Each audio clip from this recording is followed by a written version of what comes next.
Hello everyone and warmly welcome है आप सभी दोस्तों का आईएफएस के शानदार प्लेटफॉर्म के ऊपर। कल शाम को जो है वो सीएसआईआर का रिजल्ट लगा है और आईएफएस के बच्चों ने आईएफएस के एस्पिरेंट्स लोगों ने इस बार भी बहुत शानदार परफॉर्मेंस किया है।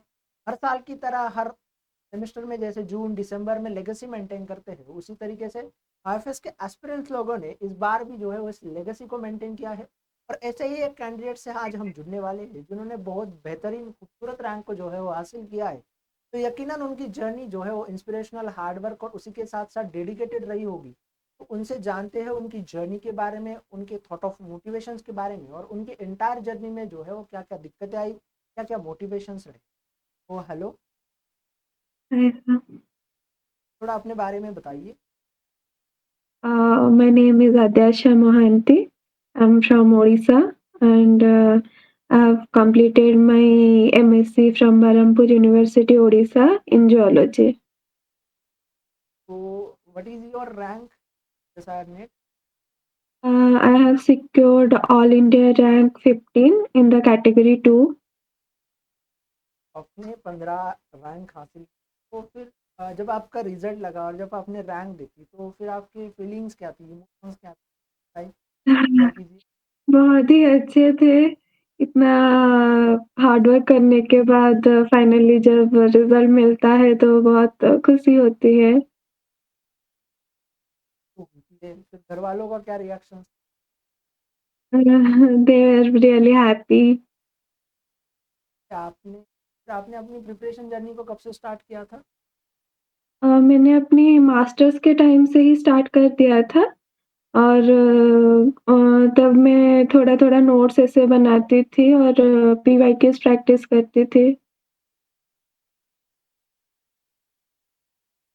फिर आपने जैसे बोला कि आपने स्टार्ट किया था, फिर आपकी असली जर्नी कब से अ, मास्टर्स के टाइम पे थोड़ा प्रिपरेशन जो था वो तो हो गया था, पर मास्टर्स के बाद टाइम मिला घर पे रह के, तो उस टाइम पे थोड़ा ज़्यादा हार्ड वर्क किया था।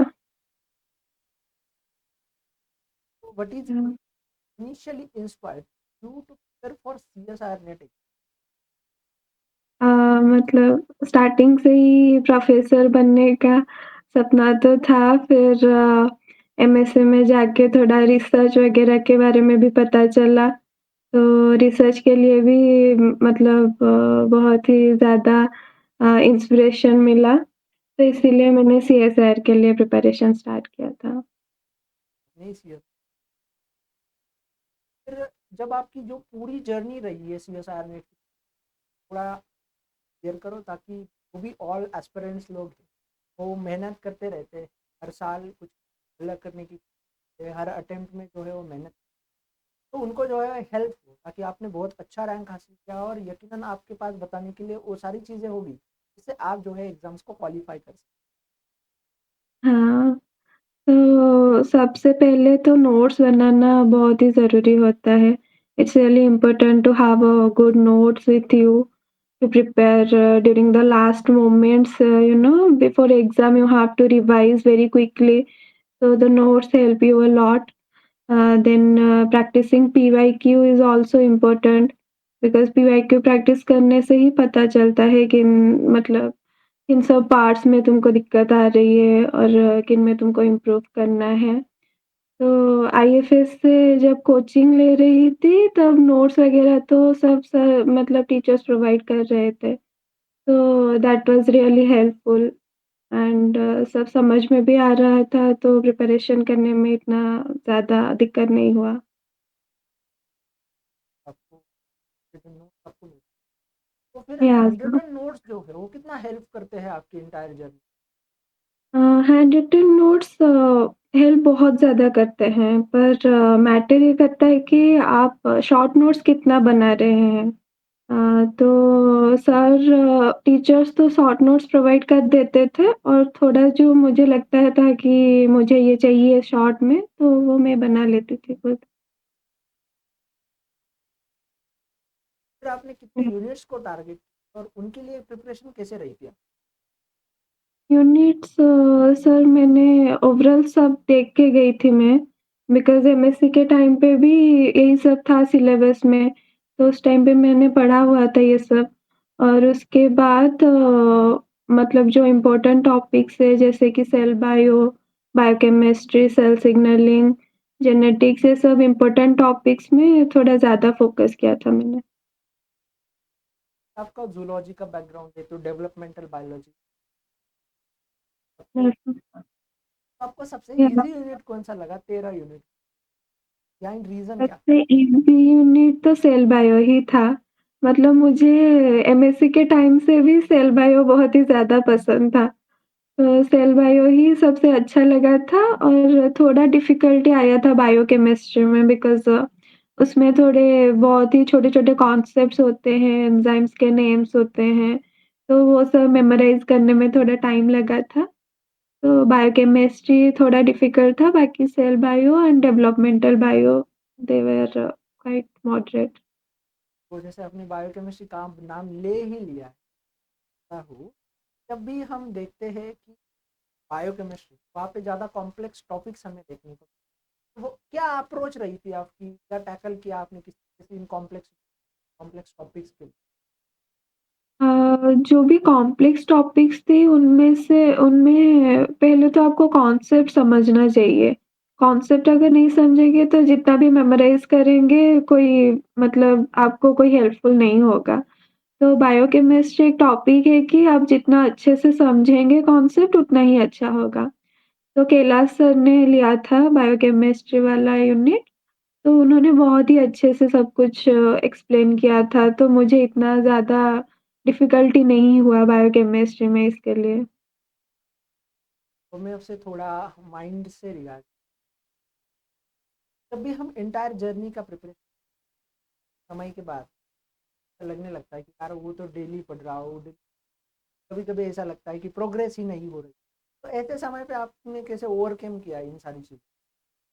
अ, सर पहले तो ऐसा लगता है मतलब 4-5 दिन कॉन्स्टेंटली पढ़ने के बाद लगता है कि अब नहीं होगा। तो उसके बाद एक दिन ब्रेक लेती थी, थोड़ा आप मुझको जो भी अच्छा लगता था रीडिंग करना या फिर मूवीज़ देखना, वो करती थी फिर से बैक टू स्टडीज़। आपको पढ़ना तो पड़ेगा ही, मतलब ना बिना पढ़े तो नहीं होगा, तो इसलिए खुद को मोटिवेट करना पड़ता है और पेरेंट्स ने भी बहुत हेल्प किया था। तो क्वेश्चन प्रैक्टिस आपने किस तरीके से किया, तो उसके बारे में आपको?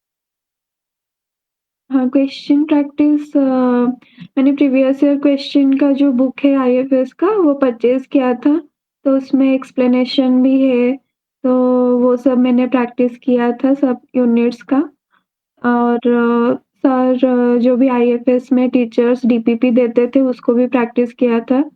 तो क्वेश्चंस प्रैक्टिस करना वो that play a very important role in qualifying a NET exam.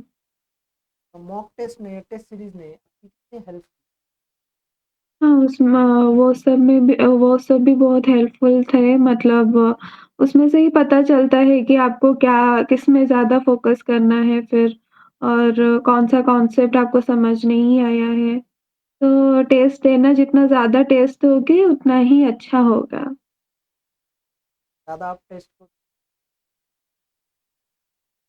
तो फिर हुँ। मुझे और एक चीज़ आपसे पूछ, एग्जाम हॉल का एक्सपीरियंस क्या रहा था?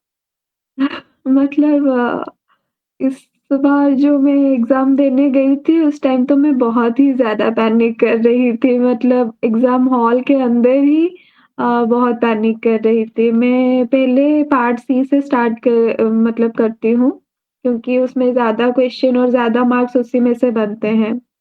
तो पार्ट सी को ही मैक्सिमम टाइम दिया था मैंने। पर एग्ज़ाम हॉल में बैठने के बाद जो पैनिक अटैक आता है, उसको सँभालना बहुत ही इम्पोर्टेंट होता है क्योंकि वहाँ पे कोई भी फ्रेंड या टीचर्स तो नहीं होंगे, तो आपको खुद ही को मोटिवेट करना होता है वहाँ पे।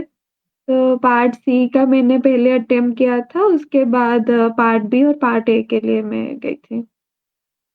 भी और फिर पार्टी, या सही अप्रोच। आप फ्यूचर्स में क्या प्लान है? अभी तो मुझे असिस्टेंट प्रोफ़ेसर के लिए ही मतलब बहुत ही मन है।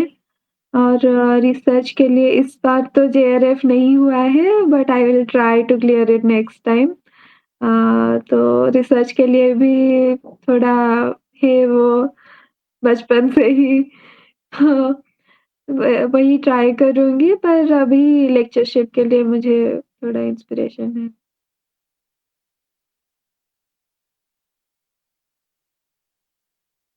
साठी कारण की सारी